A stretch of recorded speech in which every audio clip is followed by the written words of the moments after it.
संसार को प्रसन्न करना बड़ा मुश्किल है और भगवान को प्रसन्न करना बहुत सहज है, बहुत सरल है। थोड़ा सा टाइम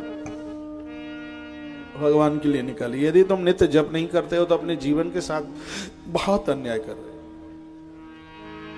यदि आप नित्य गंगा जल का आचमन नहीं करते हैं, आप तुलसी को प्रणाम नहीं करते हैं, आप गौ माता के घर से, जिसके घर से एक रोटी नहीं निकलती पर डे, आप अपनी जिंदगी के साथ कोई दुश्मनी कर रहे हैं। मेरी बात मान लो, मेरा कोई स्वार्थ नहीं है इसमें बिल्कुल भी। आप युवा होते हुए तुम्हारे मम्मी पापा तुमसे अलग रह रहे हैं, आप उनके काम नहीं आए हैं। मुझे लगता है कि इससे बड़ी तुमने अपनी जिंदगी में, इससे बड़ी कोई दुश्मनी नहीं की। विवाह करने के बाद आपने अपनी पुत्र वधू को घर से बाहर निकाल करके उसको पियर पहुंचा दिया, इससे बड़ा पाप नहीं हो सकता, इससे बड़ा अपराध नहीं हो सकता। बेटी की भामरें डाल करके और एक धांस धमकी दे करके, हमारे घर में कोई रोटियों की कमी नहीं है, थैला उठा करके चलिया, और ऐसा कह करके तुमने उस बेटी के जीवन को उजाड़ दिया, इससे बड़ा और कोई दूसरा अपराध हो ही नहीं सकता। एक बाप 10 हाथी रख सकता है, लेकिन एक पिता अपने घर में बेटी को नहीं रख सकता। कोई तो बात होगी जब उसके हाथ पीले किए जाते। आज के समय में ये माताएं बेटियों का पक्ष लेकर के और बेटियों के जीवन को उजाड़ने में लगी हुई है। बहू के ऊपर तकलीफें होती हैं, वो समझ में नहीं आता, और बेटी को जुकाम भी हो जाए तो तुम्हारी धरती हिलना आरंभ हो जाती है, और अपनी समधिन को गालियां देती हैं। आप मैं तो नहीं समझते हैं कि समधिन का स्थान क्या है। दिन में 10 गैया का आपने गोदान किया है, वह भी पुण्य क्षीण हो जाएगा जब आप समधी और समधिन को गालियां निकालते हैं। वो कितने वंदनीय है, वो कितने पूज्य हैं, जिसको शब्दों में बांधा नहीं जा सकता। लेकिन ये गलतियां इसी समाज में होती हैं और पर डे होती हैं। बेटियों को आप समझाते क्यों नहीं है? आपका बेटा जीवन भर आपकी सेवा करे, आपको अच्छा लगता है, लेकिन आपका दामाद तुम्हारे समधी और समधिन का बनकर के रहिए, आपको अच्छा नहीं लगता, क्योंकि तुम इकलौता साम्राज्य चाहते हो। मैं प्रवचन देने नहीं आया हूं, मैं कथा सुनाने के लिए आया हूं। कथा के 3 रूप हैं, दृष्टांत और सिद्धांत और अध्यात्म। ये कहानी तो आप घर पर भी पढ़ लेंगे, लेकिन ये कथा कहती क्या है, कथाओं का सार भी तो कुछ है, उसको समझने की कोशिश कीजिएगा।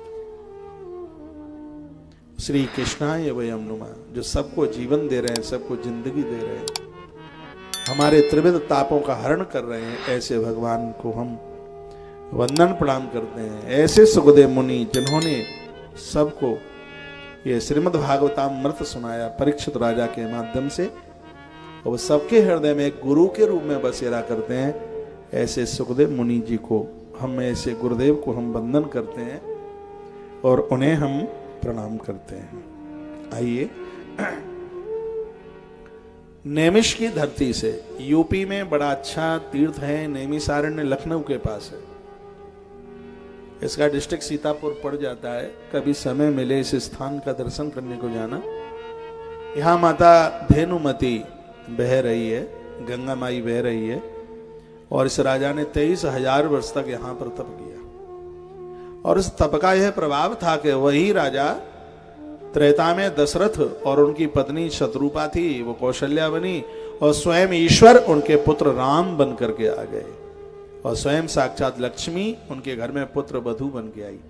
मैं निवेदन करना चाहूंगा, भगवान को आप एक फूल भी चढ़ा देते हो तो वो निरर्थक नहीं जाता। भगवान के ऊपर आपने एक पत्ती चढ़ाई। अभी मैं किसी कथा में कह रहा था कि सालराम भगवान के ऊपर आपने एक तुलसी का पत्ता चढ़ा दिया, धरती के संपूर्ण फूल चढ़ाने का फल आपने प्राप्त कर लिया। आप भगवान का भोग लगाते हैं, मंदिर में जाते हैं, कुछ वहां की दान पेटी में आपने डाल दिया, सूर्य भगवान को अर्घ दे दिया, भूखे को भोजन करा दिया, यह कभी बिल्कुल निरर्थक नहीं जाता। यह कई गुना होकर आपके पास ही लौट करके आता है, कई गुना होकर के आपके पास ही आता। तो यह आप नित्य करते रहिए। मैं बहनों को भी कहना चाहूंगा, आज आपका नया जीवन है तो उतना वो समझ में नहीं आएगा, लेकिन जब आप सास बनोगी तब पता चलेगा कि इन सब चीजों की कितनी आवश्यकता होती है, कितनी जरूरत होती है।